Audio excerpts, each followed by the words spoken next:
Have you ever experienced a moment in life that made you feel like a complete failure? Like no matter what you did, you just were not enough? For me, that moment was my divorce. I told myself I had failed, not just in my marriage, but as a person. I believe I wasn't worthy of love, that the mistakes I made, I couldn't fix. And that mindset, it broke me. But what if I told you that failure is not real? That the only reason why we quote unquote fail is because of the meaning we attach to those experiences. In this episode, I'm going to show you how I was able to completely reframe failure, and you can do it as well, whether it's in your relationships, your career, or your personal growth. And I promise you, failure is not the end, it's the beginning. So if you're ready for a change and to really reframe failure forever, stick with me and let's dive in. Number one, let's talk about the psychology of failure. Why are we so afraid of failure? Why do we fear so much? So, in order for us to know that, we need to go back and think about what we were taught about failure. Think about schools, right? When we were kids, if we were not doing great in a test, we quote unquote fail. We would get a bad grades. We would get punished at home. We would get grounded as well. But even think about this. Think about it on a math problem. Math problem, you could have the entire process almost perfect. But let's say for the last two numbers, you screw them up and you put it the opposite way. And you got a bad result. You got the wrong result. Regardless of what the whole process was, even if that process was perfect, your math teacher would probably put that wrong. See, society rewards perfection over progress. Society rewards perfection over process. It doesn't matter how you get there as long as you get there. But here's the issue. Then if we don't get the outcomes we desire or we want, then we feel like a failure. And one of the main pain points that we experience as humans is that because of society, because of how we are raised, then we attach our self-worth to our ability to do things. Failure equals inadequacy. If we're not able to do something, that means that we're failing. If we had a breakup, that means that I wasn't worthy of love. If I got fired, that means that I failed. If I didn't get the job, that means I wasn't good enough. So for all of these outcomes that we get in our minds means that we don't deserve it, that we're not worthy of. And that when it comes our fear. See, our brains are designed to keep us safe. Our brains are not designed to make us happy. Our brains are not designed to help us thrive.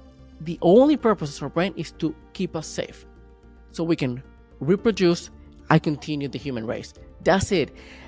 And knowing that how painful failure can feel because it is attached to who we are, to our identity, to the self, then the brain's going to avoid that at all costs, because failing is painful, regardless how you see it. But here's the truth. Failure is not who you are. That's why what I said at the beginning, that failure, technically speaking, isn't real. Because failure is not who you are. It's just an outcome. It's a single moment in time. It's feedback. It's that data. It's information. That's it. That doesn't mean that you can improve. It means that at this particular moment in time, you didn't get the outcome you were looking for.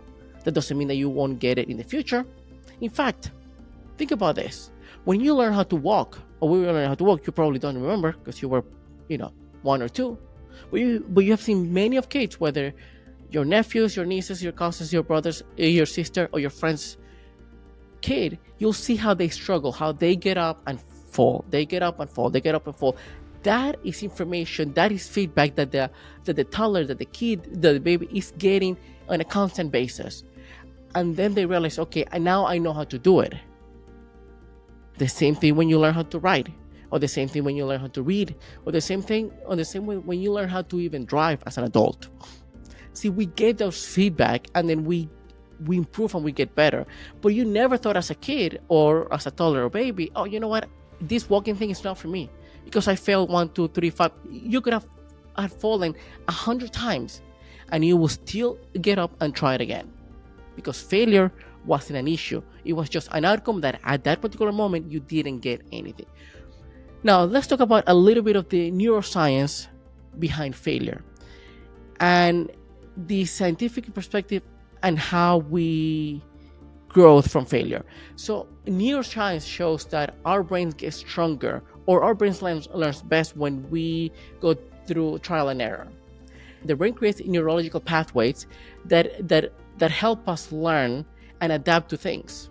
So that's why many times once you learn how to drive, that at the beginning was very overwhelming, that you probably thought it, because I definitely thought about it whenever I was driving or learning how to drive. It's like, there's no way I'll ever be able to drive. He's so overwhelming. I need to pay attention to so many things, to the mirrors, to the cars in front of me, behind me, on the side, to the gas pedal, to the speed, all of this. And to me, I would feel, yeah, you know what? I'll take the bus or Uber every time I can, because I won't be able to drive.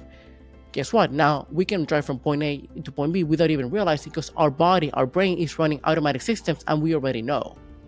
See, that we failed many times, but we were able to do it the same way that we walk, the same way that we ride a bike. But the problem is that we don't allow ourselves to learn. And the reason we don't allow ourselves to learn is because the pain, the emotional pain is so strong that we don't even want to try it again.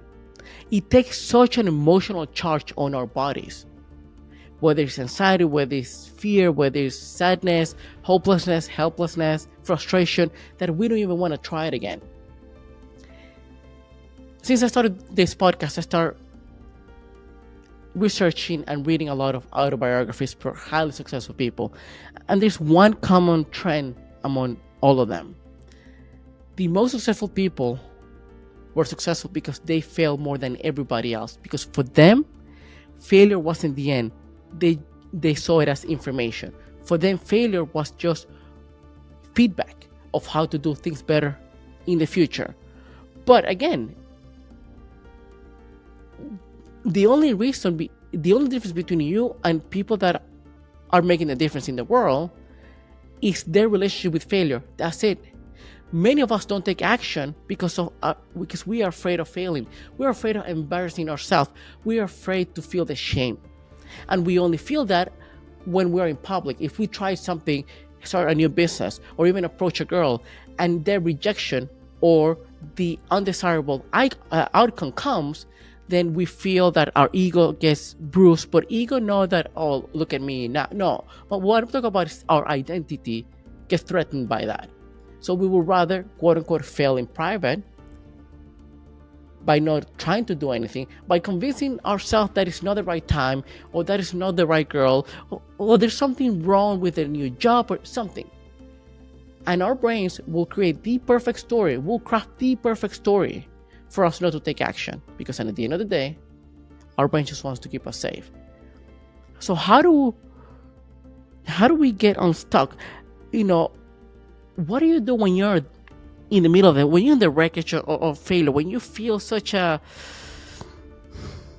pain, when you thought that relationship was supposed to last, or when you thought that you were getting that promotion, when you thought that you were going to get that job after dozens of interviews? How do you actually start reframing failure? Let me take you back to one of the most painful moments in my life, my divorce. After I got divorced, for a long time, I believed that if I couldn't save my marriage, that means that I had failed. I had failed as a husband, I failed as a person. And I told myself that if I was smarter or stronger or more understanding or more empathetic or better communicating, if it was more of whatever, things could have worked out. I replayed every scenario in my head of my 9-year long relationship, from the small ones to the biggest ones, to see where I could have done things differently. And maybe that thing was supposed to last. And I had convinced myself that I had lost something that I wasn't supposed to lose. And because of that, I was a failure. And that hurt, to be honest. I went through this dark time where I spiraled into self blame, where I questioned my ability to have meaningful relationships, where I saw my divorce as a proof that I wasn't capable of sustaining a long relationship, even though it was 9 years, even though by most people's standard would be successful. To me, it felt like I was probably unworthy of love. I felt like damaged goods, that I couldn't keep that relationship going. And I'm sure that many of you have felt this way. When you are on the receiving end, or after a breakup or divorce, whether you're a guy or a girl, many of us have felt like damaged goods. Many of us have felt like, am I even worthy of love? Do I even deserve somebody who cares about me? If this sounds familiar, maybe you have had a failure that made you doubt about yourself as well. And if that's the case, we need to find that breaking point. I needed to find a breaking point. I needed to find a way to just get out of that pettiness and just feeling bad about myself and feeling unworthy of love and feeling that I wasn't a failure anymore. Because I had to ask myself, what if this wasn't a failure at all? What if my marriage wasn't supposed to last forever? But what if my marriage was supposed to teach me something? Instead of seeing my relationship as an entire book of my life, I started seeing it as a chapter. A long chapter with a lot of happy memories, with a lot of happy experiences, but with a sad ending. When I start looking at my marriage from that point of view, my entire perception, the entire story I've been telling myself, started changing. Because now, it wasn't that the marriage failed. The marriage was supposed to be there to teach me something. What was that something? To be better at communicating, to set better boundaries, to create an identity outside my relationship, to be more understanding, to have the tough conversations when we need to have them, to be more kind, to be more patient, but also to ask for kindness, to ask for patience. See, these things in hindsight look very obvious, but when you're in a relationship, many times we don't even look at them because we're not used to it. Unless we go through certain pains, then we can just look back and say, okay, what can I do? Or what can I learn from this particular moment in time that it will prevent me from experiencing this pain again in the future? Because if you don't learn anything from your failures, whether it's at a job interview, at work, in a relationship, guess what? You're going to repeat the same cycle over and over and over again until you learn the lesson. Simple as that. Failure is only failure if you learn nothing. So how do we actually reframe failure and use it to move forward? Well, there's a 3-step mindset shift to reframe failure. So first, number one step would be separate the event from your identity. As I said, you are not your failures. We are not our failures. Just because a relationship, a job, or goal didn't work out, or didn't go the way that we were expecting, doesn't mean that we're less of a person. It means that, or it doesn't mean that we are unworthy. It just simply means that in that particular moment, it just didn't go as planned. That means that in particular moment, maybe that chapter ended, and that chapter was supposed to end anyways. When we stop attaching our self-worth to the success or failure that we have, then we can see things more clearly. That's the only way. You cannot see the mistakes you made at your job interview. You cannot see the mistakes you made at your relationship. You cannot see the mistakes you made in your business until you detach your self-worth to those outcomes. Because it's too painful to attach ourselves. We will try to avoid to think about that. We will try to even avoid to even look at film. What do athletes do to prepare? They watch film over and over and over again. They see not only their mistakes but their opponent's mistakes. For an athlete, a mistake is just feedback. Okay, if you watch football, oh, I ran the wrong route, or I blew that coverage. Okay, now, or maybe I didn't see that blitz. When you watch film, you can now tell, okay, now I see it. But those players don't feel that they are not good enough to play the game, or they are less worthy of playing the game by just making mistakes. They are only not good enough if they keep making the same mistake over and over, and they basically get caught by the team. But they don't attach their self-worth to the mistakes they made, or to the failures that they could endure in a season or in a game. So the same thing applies to you. You can learn from this, but you have to be willing to do it. You have to make the effort of breaking that pattern of detaching yourself, your identity, from those outcomes. The second step is find the lesson in a loss. Every failure, and I mean every failure, has something to teach you, and it's your job to find it. You need to look for it. It won't come at you at all.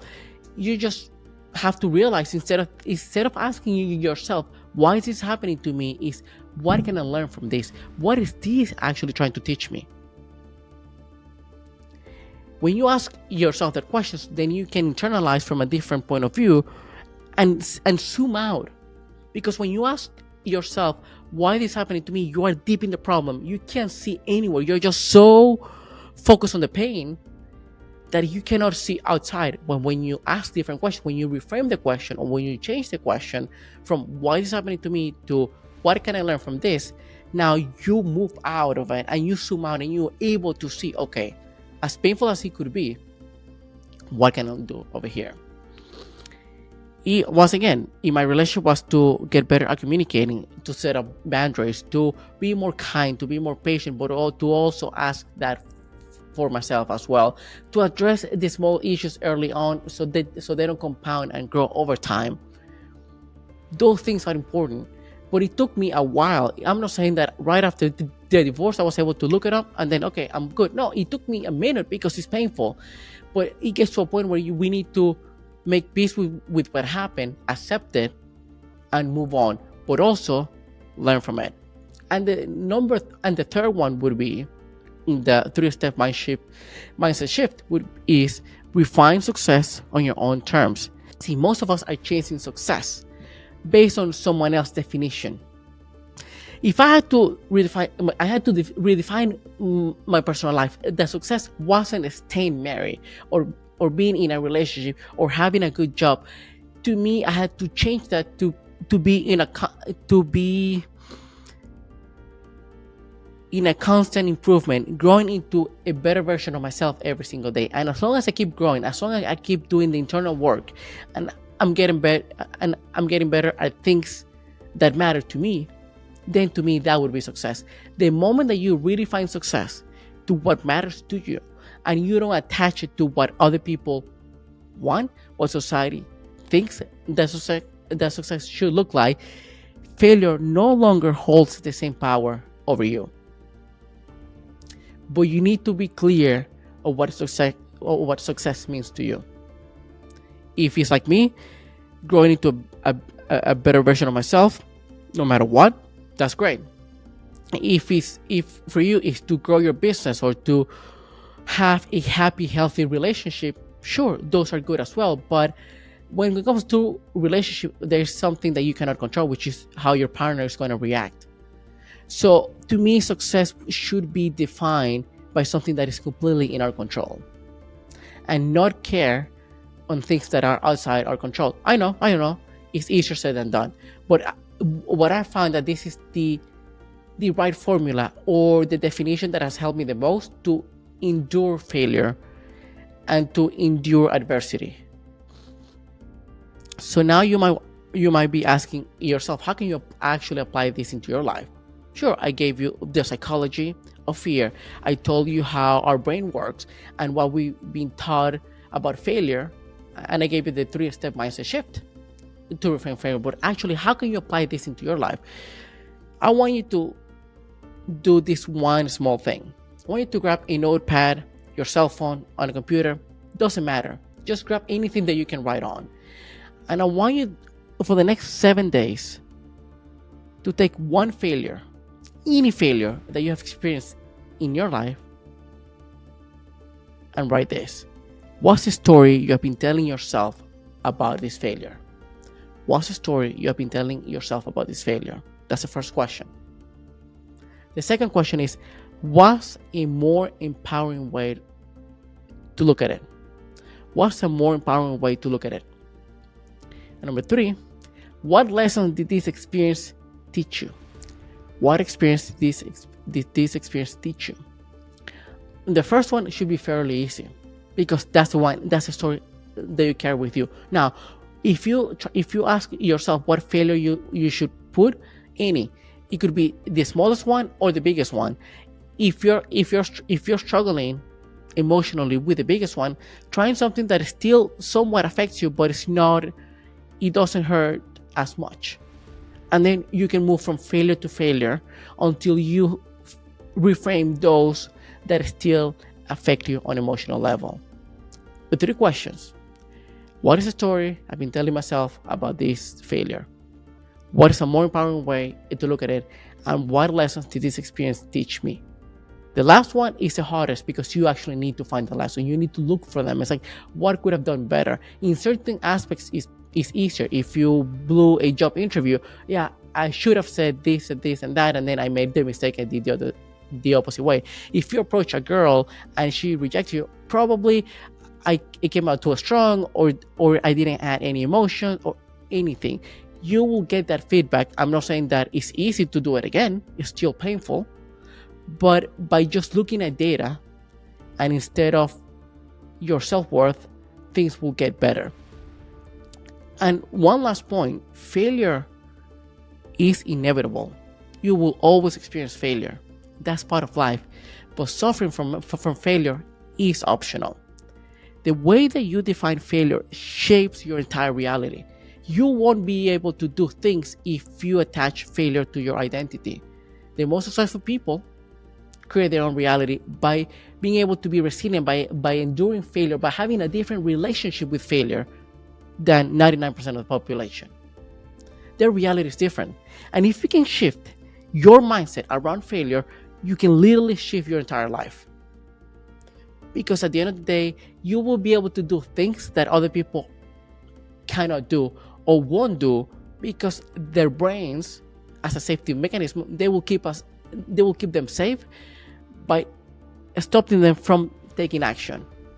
But if you have the tool set, if you understand your brain, if you understand how things work, you can trick your brain and you can find different ways to just reframe and look at it from a different perspective that will help you take action and start accomplishing those things that you want to accomplish. So just to recap, the 3 steps in a mindset shift to reframe failure is: 1, separate the event from your identity. Don't attach it to your self-worth. 2nd, find the lesson in the loss. Find it. There are many lessons that you can learn from that. Find them. And number 3, redefine success on your own terms. Once you do that, you'll see failure in a different way. So that's all I have for today's episode. Thanks for watching or listening, and I'll see you next week. Don't forget to subscribe. Bye.